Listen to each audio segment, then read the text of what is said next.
是两件事情，该监督的我们一样会监督。我也认为执政者受到这样监督的时候呢，事实上就是大力改革的时候。那我们也期待蔡英文总统做出这样子的大力改革。那再来，为什么支持蔡英文总统连任？我想蔡英文总统在蔡政府过去这几年来的执政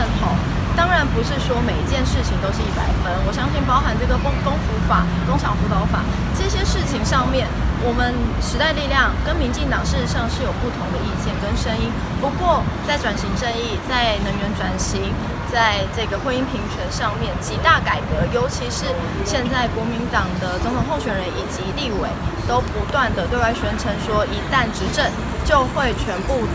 退回原地的这个几大改革上面，我相信这个改革方向，时代力量跟民进党其实是相近的。那再来也是希望说，这个明年1月11号的总统跟立委大选，我们应该要尽一份心力去团结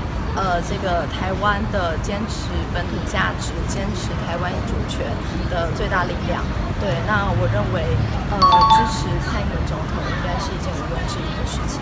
其实对于大绿小绿这件事情，我想我这个标签我不再多说。我认为以我个人的态度，我讲在发文里面有提到，如果台湾的政权是在蓝跟绿之间不断的摆荡的话，其实是会一直耗损本土的能量的。那在这样子的状况之下的话，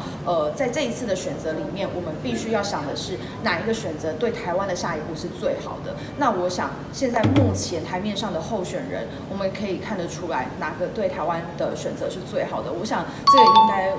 不用多说，也毋庸置疑。那如果未来柯文哲真的出来参选，实力现在这个时候来发起联署，会不会觉得太快？还是说未来也有可能会有另外一波支持柯文哲的声量？我想联署的时间点没有因为